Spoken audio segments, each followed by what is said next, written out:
Gue pengen nanya ya pada teman-teman semuanya. Dulu pas gue belajar, dulu nyet anjing, gue udah tua. Gue dulu pertama kali belajar fotografi, zamannya analog itu adalah belajar teori tentang lighting, tentang fisika, bagaimana cahaya itu melewati lensa. Pokoknya hitung-hitungan deh anjing, malas banget gue.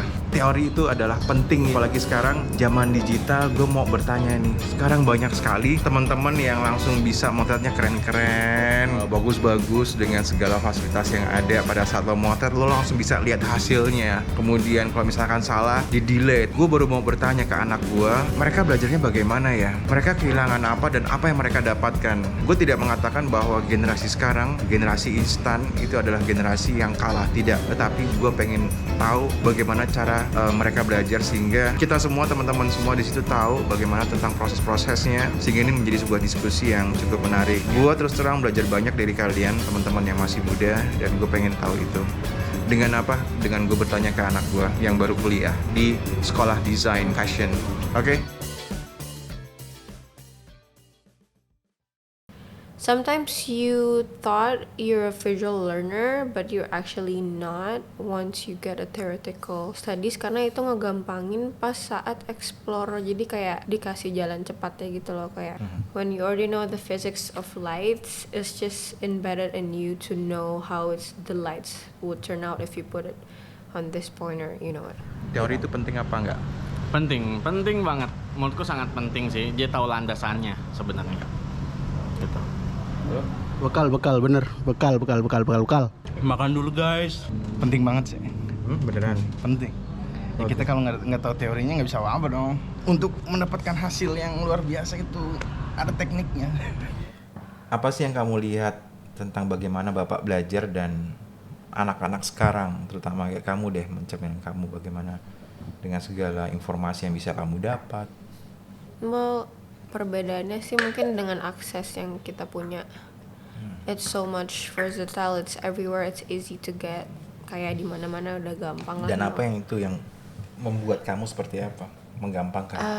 Not menggampangkan, more to have less of an expectation for yourself aja sih, kayak lebih Contohnya? gampang ngalor ngidul kalau di aku ya. I don't know about others because all the information that we have right now, it's a lot and it's very versatile. Kayak gampang banget dapetnya, cepet, everything is instant. Itu kayak kemana-mana gitu loh. Kayak it's Okay. very hard to sometimes to get into one thing and just you know go right after it.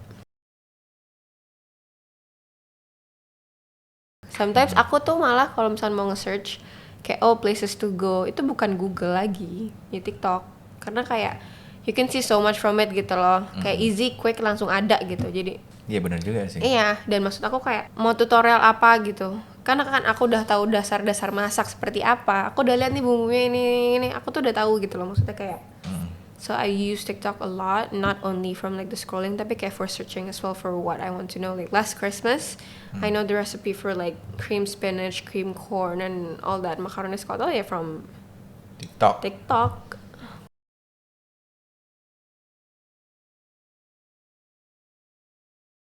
Kau pernah bilang bahwa kamu tidak mau bekerja di bawah bayang-bayang Bapak. Yeah, but sometimes it's like a okay-ish moment. Sometimes yang kayak aduh males banget nih, kayak anaknya Pak.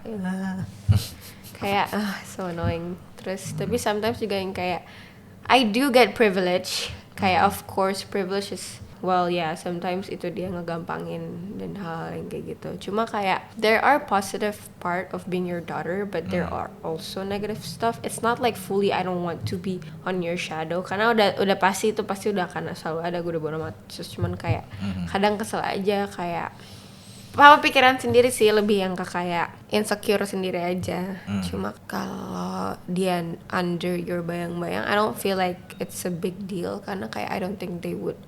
Mulai makin kesini makin kayak mikir kayak enggak juga, maksudnya mereka enggak yang ngeliatin atau berekspektasi apa-apa dengan aku sebagai your daughter, I guess. Aku malah aneh, gajian naik. Gaji dari mana? Ibu Lala. Gaji naik, itu malah aku jadi lebih aware sama money. Kenapa? I don't know why. That's why I was like, jadi Kayak gini deh, misalnya dulu aku selalu mimpi-mimpi, I want this bag or like I want this shoes. Cuma kayak pas mau check out nih, udah ada uangnya, udah ada tabungan, ada uangnya, ngapain kayak gitu.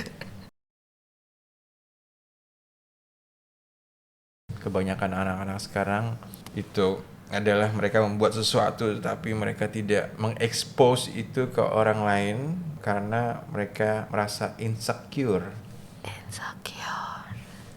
dengan what might people say about my work. Not specifically, bukan spesifik seperti itu, cuma lebih ke kayak ini poinnya sebenarnya. Kalau di aku bukan karena kayak gue malu atau apa, sebenarnya gue bisa aja ngepost, cuma sometimes it's just nice to have something just for yourself because we have been so exposed. Kayak maybe in my generation kita tuh gampang expose, sangat terekspos gitu loh, kayak kita sangat terekspos dan gampang. Privasi tuh kayak it's very tricky juga sih. Tapi misalkan bagaimana kamu orang lain tahu bahwa kamu melakukan satu hal this and that? For me, I don't really care what people think sometimes. Tapi jadi artis itu sebenarnya kayak bagaimana you orang harus express, mempunyai, kan? you express. Iya. Bapak setuju bahwa kamu boleh punya privacymu sendiri, tapi bagaimana kamu menampilkan itu, kamu bisa memilih. Iya. Sedangkan Memilih di mana kamu menampilkan itu ke Yes. orang-orang tertentu bisa, ya kan, pada tempatnya. Tapi track apa yang orang itu bisa tahu kamu umurmu udah 20. kayak Andy Warhol, like a lot of like art critics yang kayak his work never really show himself. There's nothing personal about it sebenarnya, kayak it's very commercial and very industrial and repetitive gitu loh, yang kayak he talks about that era where he express his view of America waktu itu, yang kayak everywhere's Marilyn Monroe, kayak Elvis, dan kayak terus dia bikin Campbell's tomato soup yang kayak, cause it's a daily life, kayak it's just telling a story about America at that time, but never really talk about, it's just his point of view of America, not a point of view of himself aja. Jadi kayak sometimes I would like people to see my work as that, malahan kayak Maksudnya gimana? not showing anything about myself. But Gitu loh. kamu menjadi cermin untuk keadaan budaya pada saat itu. Iya. Dari mata seorang Rampa. Iya. Teman-teman, ini permasalahan anak sekarang tidak bisa menentukan sikap dan tidak berani presentasi karena dengan alasan pengen privacy. Iya lagi. For me, I don't know about others, but art critique, I guess. Art critics. Untuk kamu art critics itu apa sih? Maksudnya kayak banyak orang yang lu cuma bisa ngeritik doang, dan fungsi dari kritik seni itu apa? I feel like kalau art critic itu doesn't necessarily to critique, cuma to describe from your point of view. Like, okay, I see this, and from your explanation, bla bla bla, itu kayak tapi ya dari point of view aku gitu loh. Jadi fungsinya itu mungkin not to imply as if it's a good art or a bad art, but more likely to explain your point of view and to help people. It's actually kind of educating people juga gitu loh, about like, kan pasti kalau buat art tuh pasti banyak tuh art critics, nggak cuma satu dong. Itu kan juga maksudnya kayak it's just an education of like different point of view and different kind of people and how they see it gitu loh. Pertanyaan lagi itu adalah yang I'm intrigued di statement itu. Bagaimana menilai sebuah kritik yang berkualitas dan tidak berkualitas gitu? Based on your way of thinking juga. Sebenarnya untuk quality nih, kadang kayak ada menurut orang barang ini kualitas bagus, barang ini kualitas tidak bagus. Juga yang menyesuaikan cara pikir kita aja. Kalau misalnya kita cara pikirnya lebih ke yang ke kritik A, ya kita ngikutin yang si A nih. Mungkin masih kita suka nih sama kritik yang A. Gitu. Cuma sometimes it's not, ya itu kayak to educate people that not everyone is like going to have a one point of view. Of course they have different things of thoughts juga. Cuma kayak ada beberapa yang mungkin sama thoughts ya about like how the critics, like books juga kan banyak book critics as well kayak. Apa sih yang dibutuhin untuk bisa menjadi art critics? Apakah dia harus tahu seni juga, mengaplikasikan dulu, merasakan, jadi kamu bisa mengerti di dunia yang kamu kritik. Orang kan melihat kritik itu kan negatif, padahal sebenarnya itu sangat membangun ya, kayak diskusi-diskusi itu. It's very philosophical I feel like if you're art critique or like art creator. Mhm. It's very philosophical juga karena kayak not everyone has the same view with art. Ada orang melihat seni itu dari kayak oh iya gampang enak ngejualnya tinggal marketing sebenarnya. Hmm. Ada yang kayak oh enggak ada this is very spiritual and bla bla gitu juga banyak. Ada yang oh ini bisa dijadiin bisnis nih, desain yang lagi kayak gini sekarang kayak PixArt kayak gitu. It's very philosophical aja sih sebuah seni itu apa. It's very broad. It's a lot to talk about and like to critique an art sometimes I feel like if I want to be an art critique I have to have a very strong basis apa ya kayak a strong will what art is for me. Jadi kayak Ya people belajar historinya, belajar. yeah, the history and then like knowing the basis about it to create your own philosophical thoughts of what art is. Oke. Misalkan kamu belajar di art critics ya. Tell me something about Alip John's work. Alip John itu karyanya seperti apa? Biar dia dengar. Alip John, it's very bombastir duar der dor. It's very on your face banget. It's a movement, I guess. It's a movement. It's, Menarik. I feel like dari aku melihat seorang Alip, I guess dia tuh kayak punya dunia sendiri gitu loh. He has his own citizens. He has his own a way of making his own system aja yang kayak Thinking his own system. his own riot and chaosity aja gitu loh. Yang membedakan dia dengan artis yang lain. I feel like he don't care about what other people say.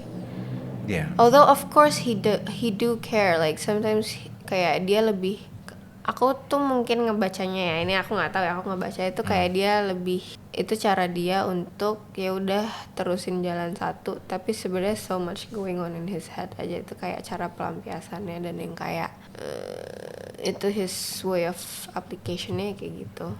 Nah, misalkan dia berproses dalam hal melukis yang dia lakukan seperti sekarang dalam pengkaryaannya, kamu bilang bahwa it's a movement. It's a movement for his own world gitu loh. Maksudnya kayak not everyone see it as oh this is art or anything. Tapi kayak ya Some people itu- say it's not art gitu, kamu bilang kayak gitu. Yeah, of course. Why? Kenapa? Kalau misalnya orang-orang yang bilang kayak gitu, kamu menilainya dari mana? Because not everyone thinks art the same way yang kayak tadi. Kayak okay I see it as art. Tapi sometimes for other people juga bisa dong. Ada yang kayak apaan sih cuma coret-coret doang gue juga bisa. Ngerti gak sih? Kayak it's not a cup of tea for everyone gitu loh. Kayak tapi dengan orang-orang yang menerima seni seperti itu dan orang-orang yang emang suka ya itu kayak ya masuk ke dunia Alip John aja yang kayak udah his own chaos city itu Oke. yang kayak udah it's so chaotic it's just like planet aja di luar bumi kayak planet sendiri gitu loh. Kelebihan apa yang bisa dia kembangkan? Dia kan semua orang kan masih berproses ya. Kalau misalkan Agak kayak Fight Club sih sebenarnya. oke. Kayak ada movementnya gitu lah sendiri Dia jangan gitu. ngajakin bapak berantem. Nah, it's a bit like Fight Club aja. Seni sendiri itu kan sangat luas ya. Jadi it's banyak orang yang pro dan kontra. Ya, Tapi what is a good art for you?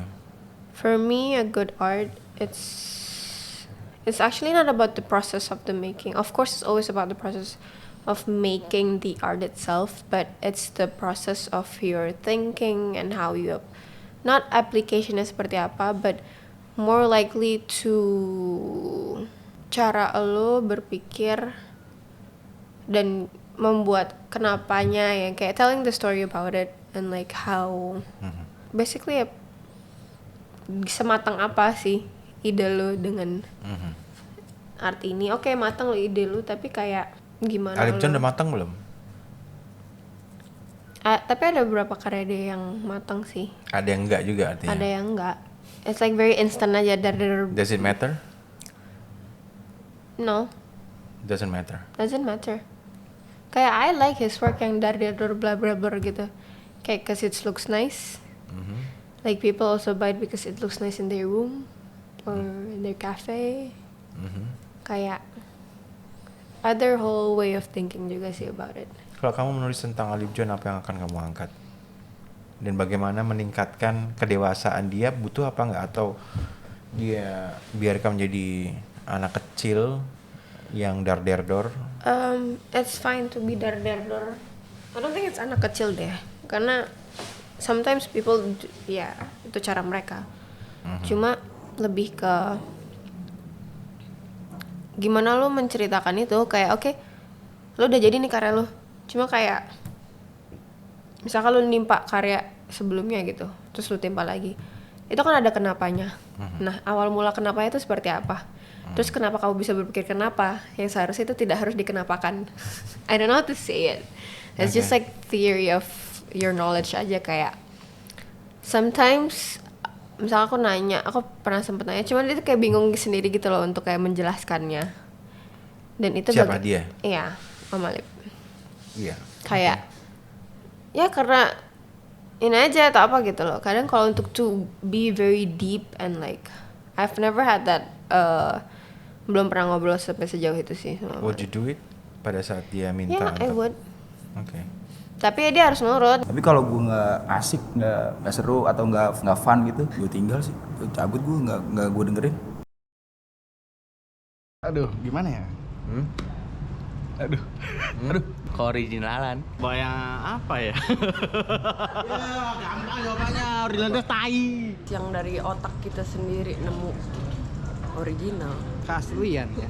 Sesuatu yang keren yang orang banyak nggak tahu kali ya. Fuck, anjing. Originalitas hanya milik Tuhan. Originalitas itu adalah sesuatu yang belum kita pikirkan, tapi itu belum tentu nggak ada, tapi kita belum tahu aja. Oh ya, mungkin bisa. Mungkin bisa ya? Iya, bisa. Originalitas itu sometimes kan dari pola pikir orang lain ya, berarti ini original atau tidak. Cuma sometimes itu how to be in line with your own way of thinking aja sih. Dengan semua informasi sudah kamu terima itu, apa yang mau kamu pegang itu dulu aja. I feel like originality is fake because we're all influenced with everything we grew up. I grew up like this because my dad is him, and it's like kayak nothing really original aja sih. It's like I feel like stop questioning about who yourself and just start doing things. Doesn't really matter if you like it or not. Like try to find, ya mulai aja dulu gitu loh. Mulai dulu aja, karena sometimes a lot of my peers yang seumuran aku dan di bawahku, mungkin ada beberapa yang di atasku juga kayak they get so stressed out about who they are, what they want, until to the point dia udah stuck di pikiran itu sampai ya udah yang penting lo ngapain dulu. Udah. Oke, terima kasih cakapannya. Ntar kita buat cakapan ini lagi ya. Sesering mungkin. Seminggu sekali. Random conversation with me, Anthony Ismail, and Maria Lourdes Lobsang Rampa. Thank you. Selamat pagi. Bye.